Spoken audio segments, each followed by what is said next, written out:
Yo, what is up? Welcome back, guys. This is the third video in this tutorial series. We're going to be putting out faceplant tutorials every week.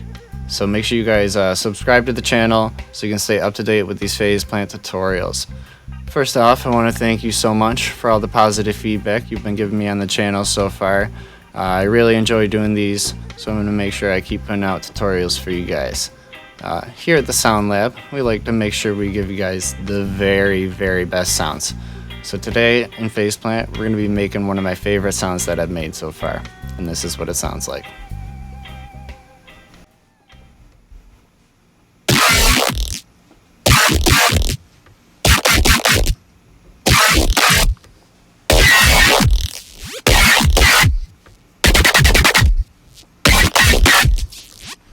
Alright, let's jump into it.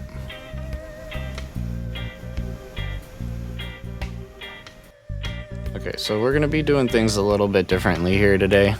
Instead of building this patch from scratch, I'm going to turn off all the effects, turn off the post-processing, and then kind of walk through how I made it step by step. It'll just take too long to recreate everything. There's a lot going on in this patch, as you can see, so let's get started. Start by turning everything off.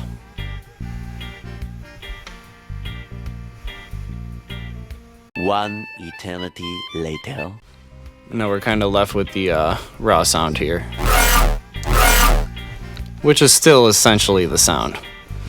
So the first thing I did was find a wavetable. I chose this gross wavetable. It's one of my favorites to use. And then I set the frame to about 41. And then that's when I decided to add an LFO and start adding some movement. I set the rate to 816 and opened up the editor. I will leave this up for a sec so you guys can kind of recreate something like it. And then if you remember from last time, make sure you click this X and don't click right out of the editor into faceplant, or else you'll lose everything you drew. And of course, feel free to draw your own shapes. So I'll set this back to 41. You can mess around with different frame rates too. So once I had this drawn, I clicked this plus here and started mapping.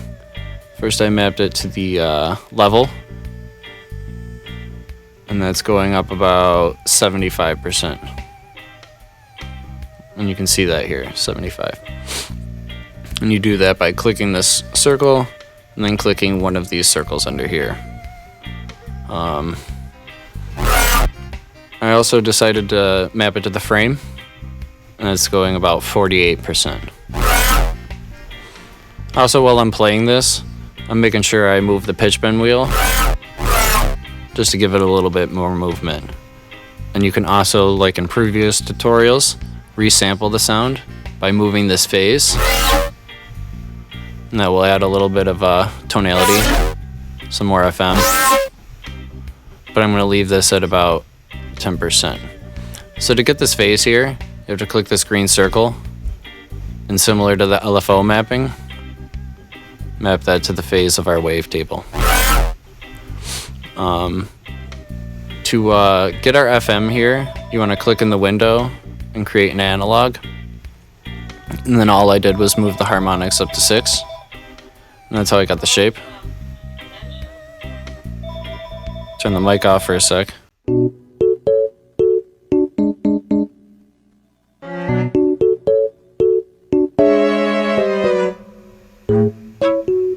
Alright, I think the phone stopped ringing. Moving on. Another thing I did on this analog was I decided to map this LFO to the sync, which is just gonna, over time, create more copies of this analog waveform.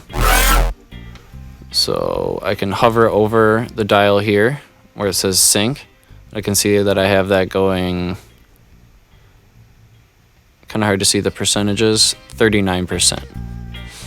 And you can mess around with different settings for just about everything on this patch. You can also turn the harmonics all the way up to about 11. And And that's how I got the high-pitched sound for the variation in the second half. I'm gonna turn this back to 6 for now. Now I started adding some filters in the effects window. And all I did with this one was, once I had the settings, I held Option, and you can click and drag and duplicate a filter. Both these have the same Q and gain settings, 1.842 and 6 dB. And this is just creating a tonal peak in the sound. And then I'm using this LFO. I have it mapped, you can see at the bottom here, to filter cutoff 1, 25%. And this second one is actually going the other direction, so I'm taking these peaks and kind of moving them towards each other. So without the filters, with them, just adding some girthiness to it. To make the sound even heavier, I threw on this distortion. And I just felt like it really gave the sound some weight. You can also mess around with these LFO rates and go faster. I'll leave it at a quarter note for now. I still wanted this sound beefier, so I threw on a saturator. Then I just have the mix turned down to about 27%. It was just too much at 50. So with, without. Next, I threw on this phaser. And I used to do this in Serum a lot, where I'd throw on a phaser in the effects channel, or effects window, and it kind of gives it like a guitar amp kind of sound. So I have the cutoff all the way down at 42 Hertz. And then I just have this LFO, again, mapped to this cutoff. And that's going to about 4%. And the depth is going to 42. I'm not sure if the mix was at 70, but I have that up at 70. I can't remember. Let's see. If you add a phaser, click phaser to add your effects. Yeah, 100%. So I turned it down a little too much at 100. So without. Just thought it gave a cool sound to it. Lastly, I added this other filter, and I have it at the end of the chain here because I wanted it. I wanted the effect of this after all this processing. Order of effects is important. If I move this here, it'd probably sound different. Yeah. A little bit different. Not the sound I was going for. So with this filter, again, I have it set to a bell. But this time I have the gain all the way down, minus 12. And I have the Q up about 2.195. Cutoff, this is the most important part, is at 1.71 Hertz. And again, I have this LFO mapped to that 24%. Minus 24, I'm sorry. It's going back 24. So this peak is almost kind of, this peak is almost kind of moving with this peak. I have them set in a similar area of the spectrum. So that was it for phase plant. With the sound, I also threw on Serum Effects. So let me turn that on. And again, I'm not going to make this from scratch. But the main thing in here, shaping the sound, is this hyperdimension and this compressor. So without them, with. So, as per usual, Serum Effects is optional here. So without it.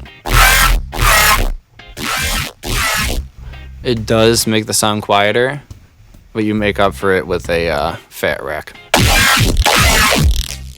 So without. With.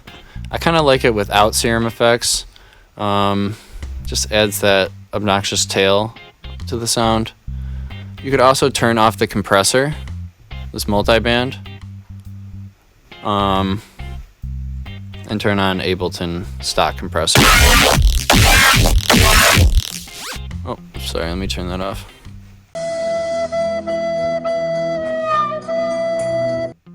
Alright, so I'm going to walk through the parameters of these Serum Effects now. First, I created the same shape from Faceplant, or a very similar shape. Set the rate to 1/2 and trigger. And I turned this high 24 cutoff down to about 24 Hertz. And then I mapped the LFO going up about 42%. This EQ is essentially the same as that one filter. I just turned it lower. It's set down at 1700 Hertz instead of up here. And the gain is just all the way down. Q up at about 60%. Multi-band compressor, gain 9.4. And then hyper, I have 23% hyper, dimension size 3%, mix up at about 37%. So with Serum Effects, and without Serum Effects. So it just adds a little dimension to it, but the sound still sounds the same without it. Alright, so that's about how I made the sound, guys. Once again, you can mess with the harmonics here. Turn it up to 11 to get that higher pitch sound I had. And that's my personal favorite variation of this sound.